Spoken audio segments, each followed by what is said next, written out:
Good. Good. Okay, so now that you have the basic understanding of the numbers and why it's so effective, and also some insight into your own internal conflicts around sales, let's actually get into the nuts and bolts of the sales flow. There are just 4 steps in your sales flow or in the sales process with your clients. Of course, they each have their component parts, and the how is what you're paying me to explain. But the overview of the flow is simply this. First, there's an initial contact, and then there's an initial chat. And then you will conduct an exploratory session.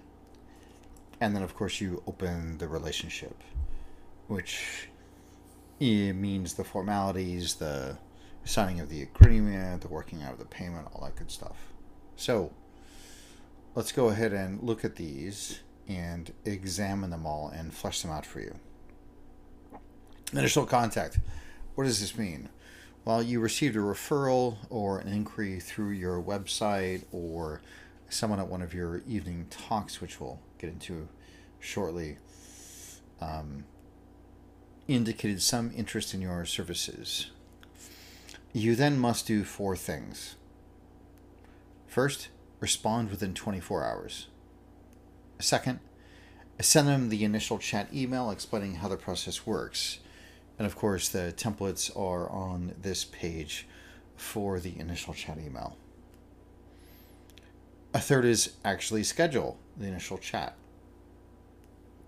A fourth is send them an email confirming the initial chat. So that is the first step in the sales flow. The second step is actually conduct the initial chat. So you've scheduled the initial chat. In that call, you must do several things. First, pre-frame the flow and process of the call. Second, conduct that flow. Actually, stick to that. Third, if they're an appropriate client for you, meaning that you can assist them, that you're certain that you can assist them with a high degree of certainty. Now, of course, you can't know for certain 100%, but I like to think of 85% as a really good bar to pass or to jump over or whatever. But for me, that's the baseline, that I'm certain I can assist them with 85% certainty. Then we go ahead and schedule an exploratory session while we're still on the phone.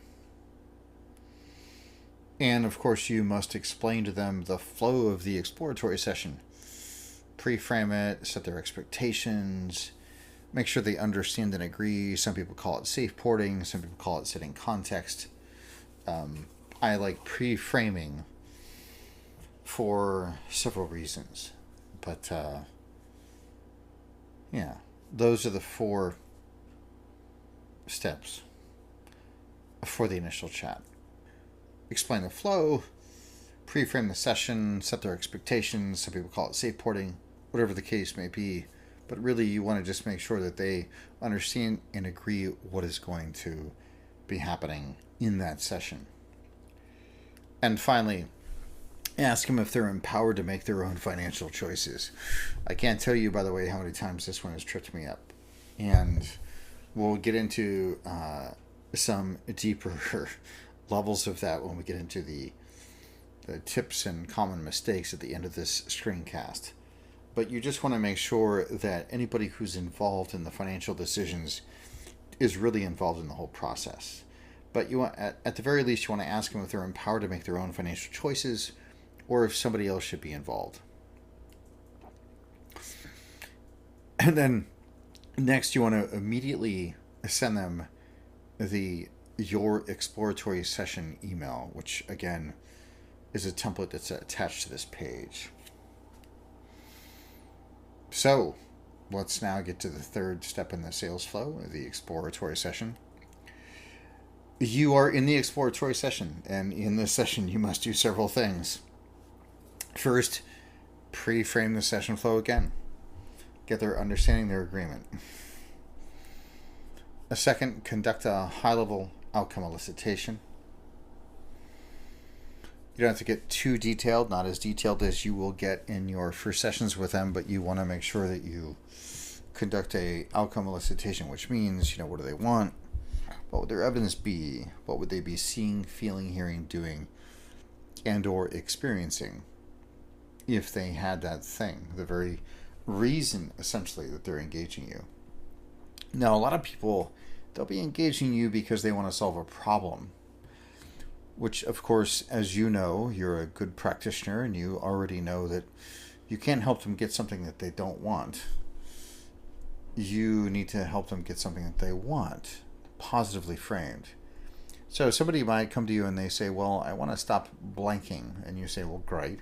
Well, if you weren't blanking, what would you be doing instead? Which is sort of a softball way to shift it to a positively languaged outcome. And third, in the exploratory session, you want to present your offering, the framework, custom tailored to their outcomes. Now, when I talk about framework, I'm talking about the framework of your offering that we talked about in the week 5 sessions. And there's so many different ways you could describe it. So some of this is a bit of, shooting from the hip or simply being present and dynamically crafting your presentation. Yes, same day, you present your offering or framework to them, custom tailored to their outcomes. And when I say outcomes, I'm talking about what they want to achieve and or resolve. And then next, you ask them if they have any questions or concerns about the process you've laid out, and literally just ask them, aside from the obvious, and at this point, they probably want to know how much it costs, etc. You simply ask them if you have any questions or concerns about the process that you've laid out, not about formalities, about agreements. And then finally, you ask them the vision and possibility question. And this is really where the sale occurs. And remember, you're not selling your services. You're guiding them to sell themselves on their outcomes and what those outcomes will make possible in their lives. This is a critical organizing principle for evolutionary sales. And you're simply the gateway, and all you need to do is demonstrate competence. And here's the vision and possibility question, because the language is so important here. It's simply, what you want to do is you want to re-presence their outcomes. And you simply say, if you had X, Y, and Z, what would that make possible in your life? What would it open up? What would it allow for? How would your life be different? Your relationships, your level of happiness, your sense of ease, etc. And it's not a rhetorical question. You want to get 3, 4, 5 really juicy answers out of them. And that, of course, is where you are selling from value rather than a commodity. So next, you simply say, I want you to have that too, and you print out an agreement. Or if you're doing this over the phone or over Skype, you have the PDF ready for them and you send the email.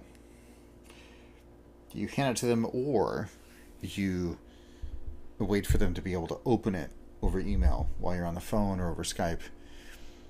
And you simply explain to them that that is what they're essentially buying. What they're buying isn't your services. What they're buying is whatever their answers were to their vision and possibility question. And that they should hold that in mind as they review it. And then review the agreement together.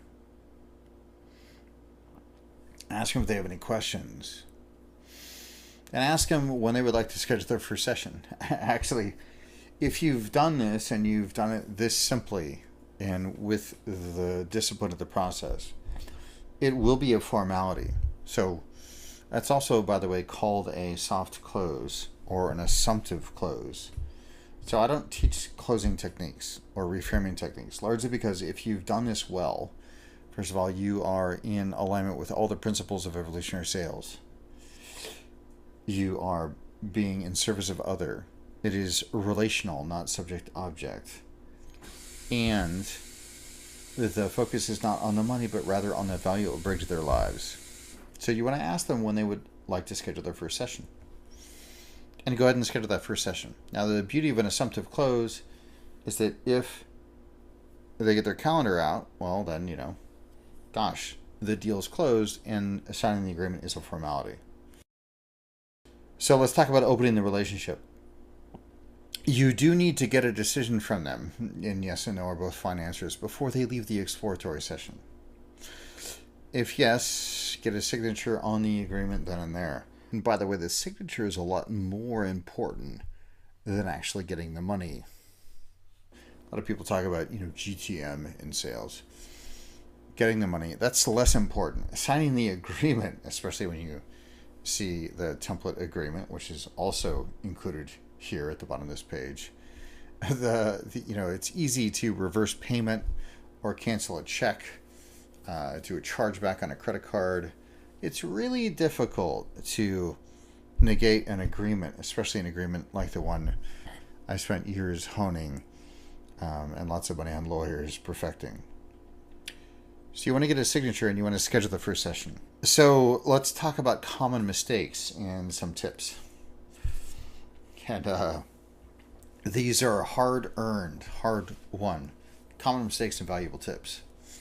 First of all, they're going to ask about rates, and they're going to ask about rates at some point, usually pretty early on. Often, even in their first contact with you, they might actually email you through your website saying, "Hey, how much do you cost?" They want to think about it. If they have a spouse or someone they need to discuss their finances with, you forget a step. So let's handle these in reverse order. Let's say you forget a step. Well, I've included in the documents below and also in the template section a flowchart for this process. So hopefully that will not be a problem. I encourage you to print that out. It's simply a sales flow checklist. So print that baby out and put it in front of you. Heck, you can have it right next to you in a session. You can also, if it's over phone or Skype, it's even easier to refer to that. I encourage you to refer to that. And really use it as a checklist.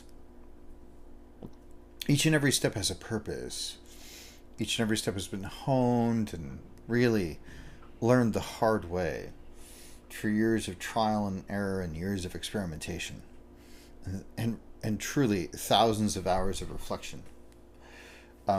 You might leave a step out and get lucky, but the truth is that the probabilities of your success will decline. It doesn't mean you're not going to still sign the deal. What it does mean is that the probabilities will decrease. And I have to say that I wish I could cut anything else out. In fact, once I had that's not so far in the past. In fact, I think it was in the last year. I had a client say, I hope you don't take this personally, but I'm thinking about cutting out the initial chat. He says, is that okay? I said, well, do whatever you want. And, gosh, I consider this really sort of an open source project. So if you feel like you can improve on it, please do report back your results. And he did. And I said, how have your results been? He said, well, I tried it a different way. I tried to cut out that initial chat and gosh, those two clients I tried it with, I didn't sign them up. And he had a 100%. He had signed 10 people in a row using this exact system. And then he tried to cut that one step out. And those two people, he did not sign up. So really, I want you to understand there's years and years of experimentation here. And, learn the rules first. Know the system well, and then go ahead and try to, improve on it. Go ahead and improvise then. Anyway, with any little thing you leave out, the probabilities of your success will decline. There's no fat. There's no cushion in this process, as I just said. To remember all the steps, at first, just print out and use that checklist. Before long, it will become second nature.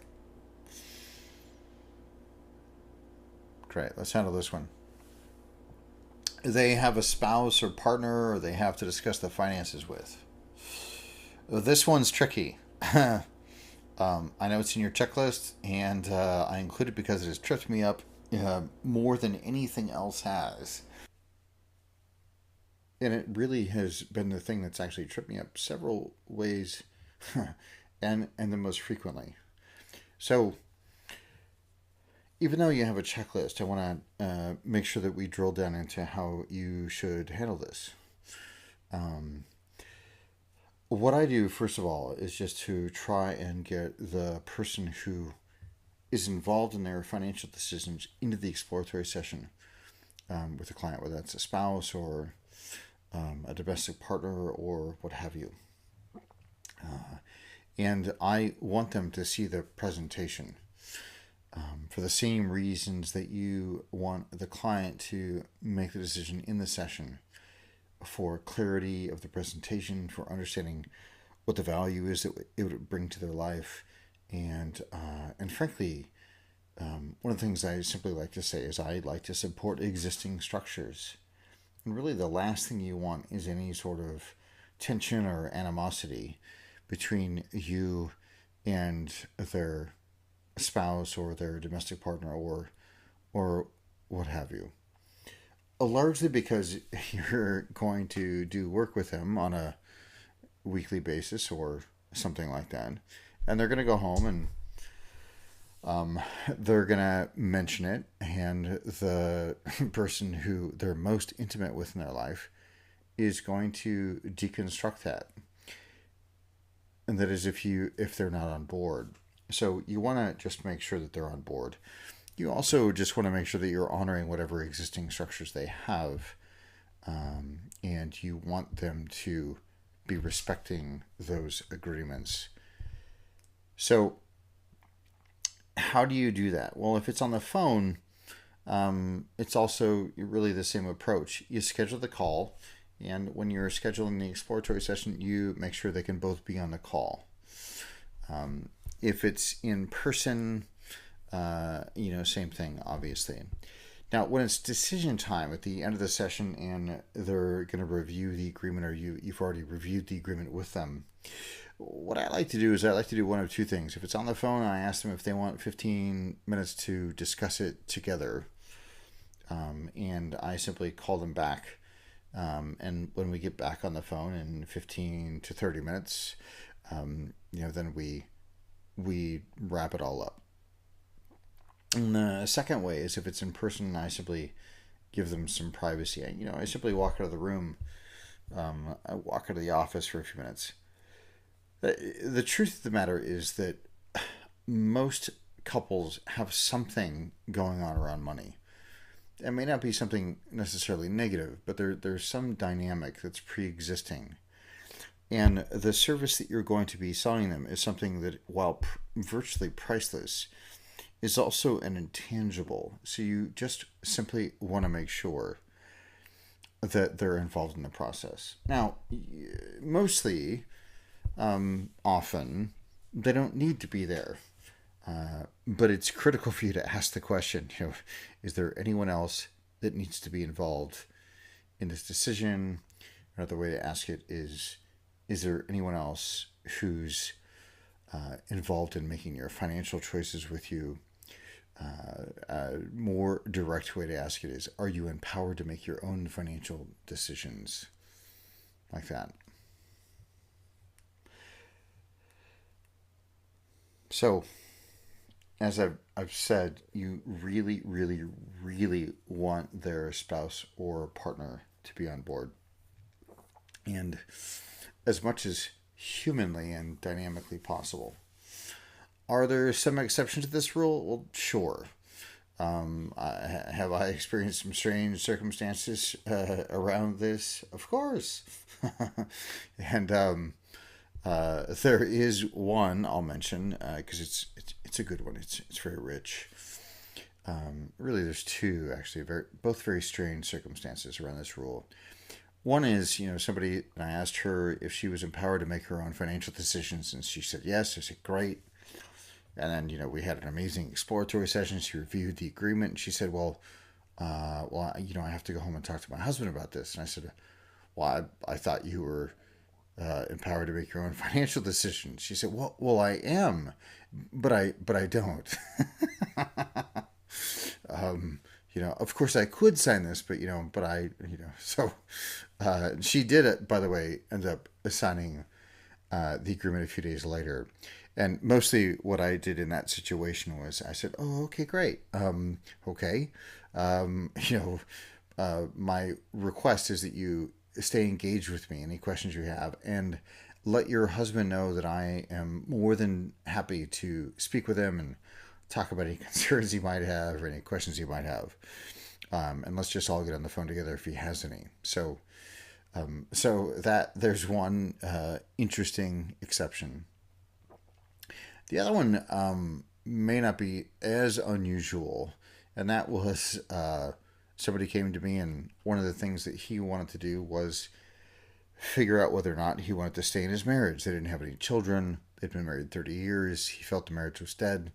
And one of his outcomes was to determine whether or not he was fulfilled in the relationship and what the best course of action would be if he wasn't. Obviously, having his spouse, who he was not open and honest with about whether or not he was going to stay in the marriage or not, would have made it a little challenging, and it simply wasn't appropriate. At the same time, he was also the person who, was the main breadwinner, and he said, well, mostly I just need to inform her. I'll discuss it with her, but she's going to say yes. I said, okay, great. And he needed about 24 hours. And he did that, and he also signed up. So there's a couple of, interesting exceptions that you'll likely never encounter. And you might, who knows? The important thing is to make sure that you remember to ask if there's anyone else involved in their financial decisions, and to make sure that that person, whoever they may be, is involved in the process as appropriate.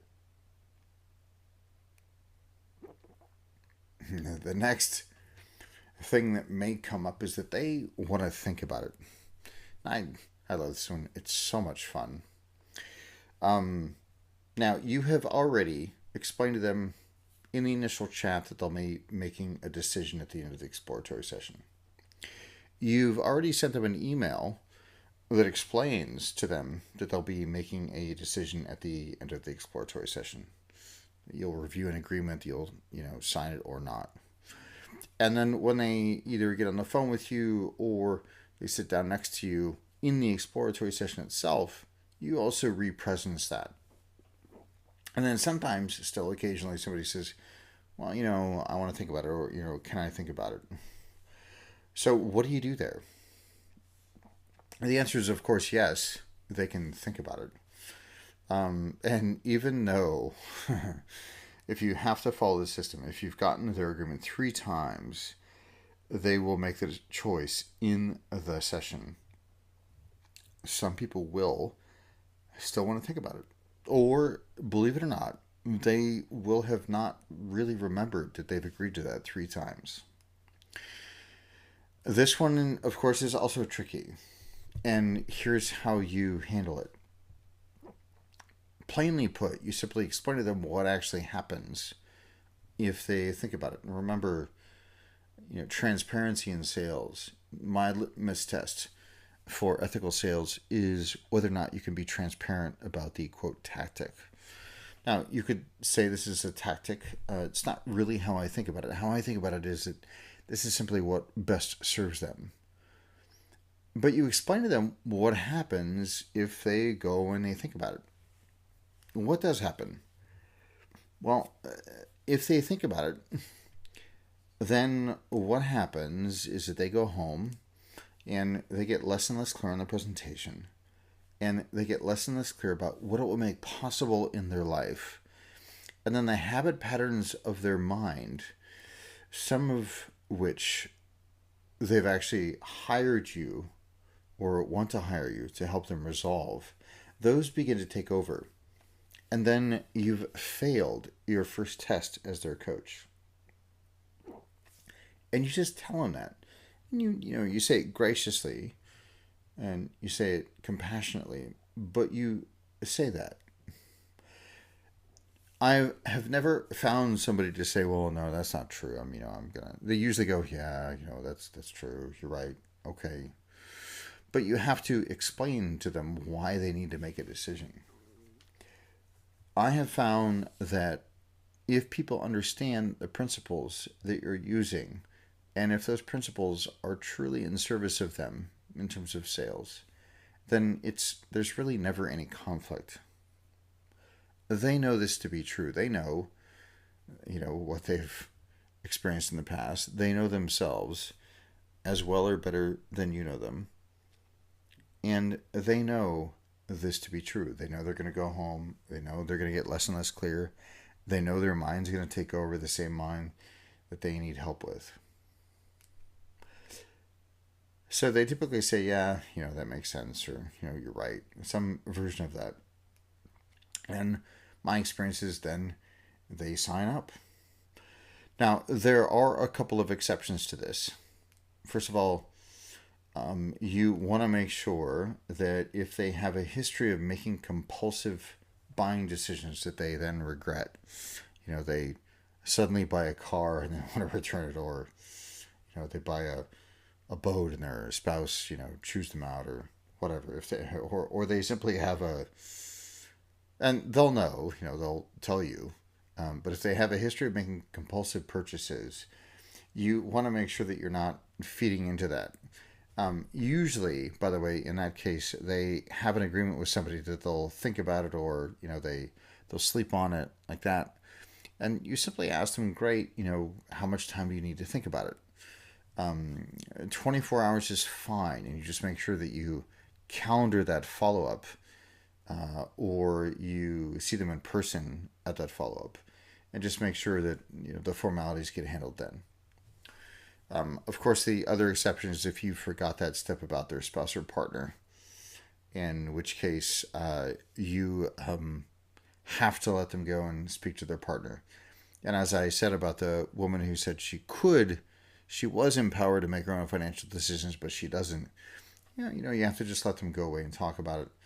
Ask them to stay engaged, and make sure that you're open and available for their spouse or partner to ask you any questions that they might have. I've also, on occasion, encountered people who they simply have a hard and fast rule, they need to sleep on it. And I don't necessarily want to violate that. If they have a hard and fast rule to sleep on it, great. What time do we talk tomorrow? What questions should they have at that point? And again, you want to use the assumptive close. You get on the phone with them, say, do you have any questions? They say no. I say, great. When would you like to schedule your first session? Not, do you want to do this? Are you ready to sign the agreement? But, when would you like to schedule your first session? If they say anything involving dates, well, then the rest is assumed.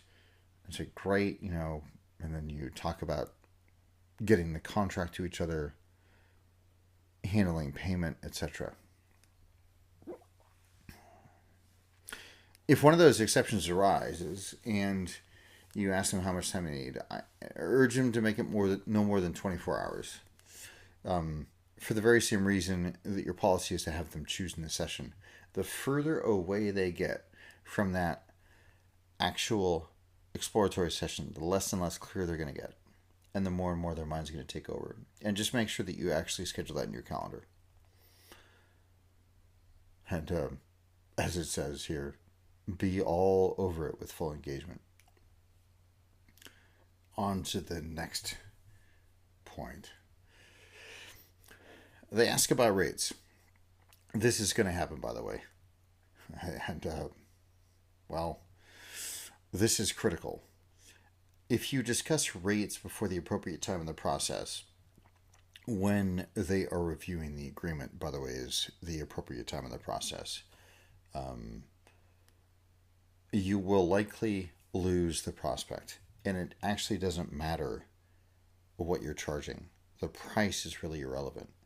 It's a bizarre psychological thing. They will price shop. And this is really inappropriate, and it doesn't serve them for a couple of reasons. And first of all, you're not a commodity. Your services are unique. What you bring to the table is unique. The value that you bring to their life is unique. So it's not like renting a car or leasing a car or shopping for groceries or like that. And the truth is, you're simply being irresponsible if you indulge them in answering the question. This is handled pretty thoroughly and directly in the frequently asked questions page on my website. And I'm going to lay it out here for you as well. And this one's kind of challenging for people, so we're going to drill into it a bit and just tell you what's going to happen if you ignore my hard won learnings here. I love this one. So here's how I handle it on my FAQ. What are your hourly rates? Is the question. The answer is $1,500 an hour. Just kidding. I don't discuss fees until we meet in the exploratory session and you have a better understanding of the work and the value it would bring to your life. Whether I charge $38 an hour or $300 an hour, the number's irrelevant until you understand the value it will bring to your life. Does that make sense? Now, usually they, of course, say yes, or they read it and they go, oh yeah, that makes sense. Occasionally I get somebody who sends me an email or gets me on the phone and they say, well, money's really tight and I need to know straight away so I don't waste your time and mine. And, I usually thank them and I say what is written right here. Well, I don't talk about rates until we meet in the exploratory session and you have a better understanding of the work and the value it brings to your life. Because regardless of whatever my fees are, the number would be irrelevant until you understand the value it will bring to your life, and then you have some context to compare it against, or a context within to understand it. Does that make sense? Again, they almost always simply say yes. Now, once again, you must have discipline to the process and this step in the process. There are no exceptions to this rule, by the way. None. And I want to tell you a couple of stories. Your services are unique. What you bring to the table is unique. The value that you bring to their life is unique. So, it's not like renting a car or leasing a car or shopping for, groceries or like that. And the truth is, you're simply being irresponsible if you indulge them in answering the question. This is handled pretty thoroughly and directly in the frequently asked questions page on my website. And I'm going to lay it out here for you as well. And this one's kind of challenging for people, so we're going to drill into it a bit and just tell you what's going to happen if you ignore my hard won learnings here. I love this one. So here's how I handle it on my FAQ. What are your hourly rates? Is the question. The answer is $1,500 an hour. Just kidding. I don't discuss fees until we meet in the exploratory session and you have a better understanding of the work and the value it would bring to your life. Whether I charge $38 an hour or $300 an hour, the number's irrelevant until you understand the value it will bring to your life. Does that make sense? Now, usually they, of course, say yes, or they read it and they go, "Oh yeah, that makes sense." Occasionally, I get somebody who sends me an email or gets me on the phone, and they say, "Well, money's really tight, and I need to know straight away so I don't waste your time and mine." And I usually thank them, and I say what is written right here. Well, I don't talk about rates until we meet in the exploratory session, and you have a better understanding of the work and the value it brings to your life. Because regardless of whatever my fees are, the number would be irrelevant until you understand the value it will bring to your life, and then you have some context to compare it against, or a context within to understand it. Does that make sense?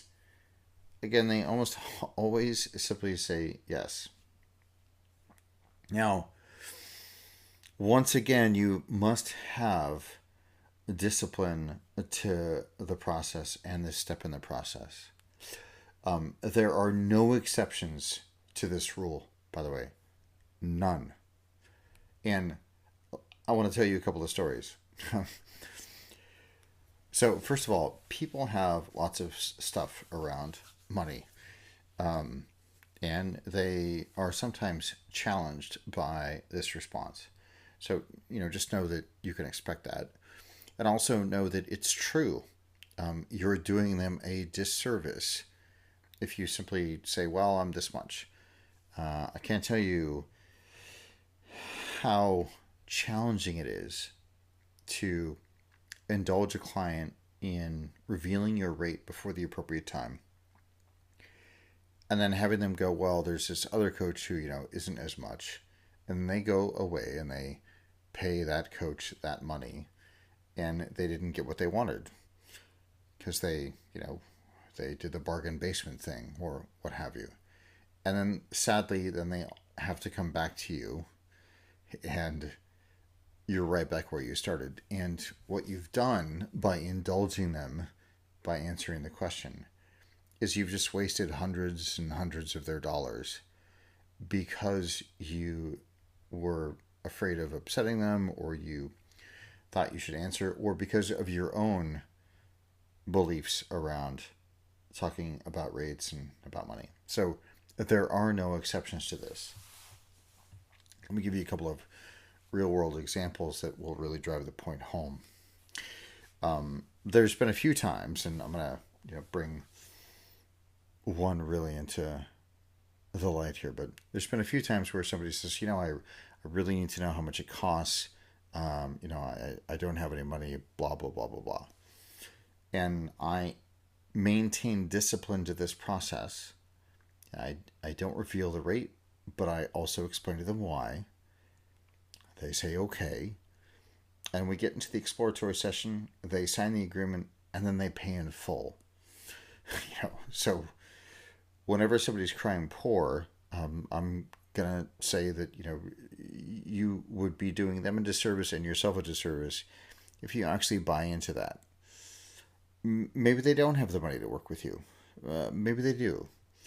But if you're using an extended offering, they know they're going to be investing a significant amount of time and money in the process anyway. So as long as you are doing what you should be doing to have your prosperity integrated with your purpose, and that is that you have an extended offering, you're not working session by session, and that offering is likely at least 12 sessions, well, they know that's a chunk of change, right? So, I can't tell you how many times somebody said, well, gosh, either it's a referral saying, well, I'm not sure they can afford you. I said, well, let me find that out. Or they say, I don't think I can afford you. I said, well, let's worry about that later. And again, a primary organizing principle of evolutionary sales is that it's not about the money. The focus is not about the money. It's about the value it brings to their lives. It's really about engaging them and having a relationship with them. The money becomes a formality if you follow the sales process anyway. And people are going to ask. So, I think a year and a half ago now, I had somebody who, emailed me and did the whole, how much do you charge? His first question. I said, well, thank you for your interest. And I said what I just said to say, which is, we don't discuss rates until, this point. Here's how the process works. And I laid out the initial chat email. And he emailed me back and said, well, I really need to know. I don't want to waste your time or my time. I said, thank you so much. I appreciate your consideration. And I don't discuss rates until, at this point in the process, X point when we're at the end of the exploratory session. And here's why. Does that make sense? And, here's 3 time slots for the initial chat. What works best for you? And he picked one. We had the initial chat, and then we scheduled the exploratory session. And he signed up, and he paid in full. After saying, he needed to know right away how much it was. He was basically price shopping. And I said, no, that's not how this works. Here's how this works. And it ended up being successful. The other story I'll use, it's a really interesting story. Several years ago, I had somebody come to me. She owned her own clinic. It was a acupressure and holistic healing clinic.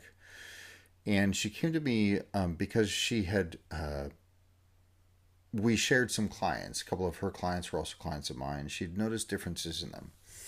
And she had a very interesting problem. She had been married for a little over 30 years, and she had tried to leave her husband more than a couple of dozen times. So there was this pattern where he would be verbally abusive, and she would, rent an apartment in town, and she would stay there for a few days or even a few weeks, but she would go back to him, and then, it would start all over again. He would get abusive.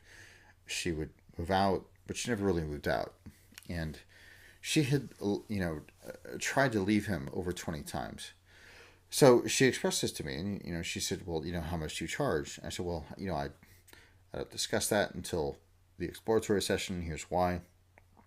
And she actually got, kind of angry. And I explained to her again why I didn't do that.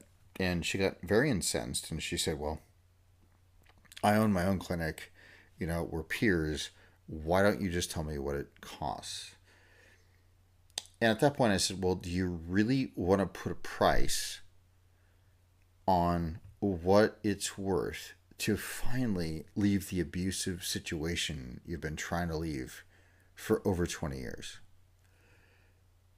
She said, no, of course not. I'm so sorry. I apologize.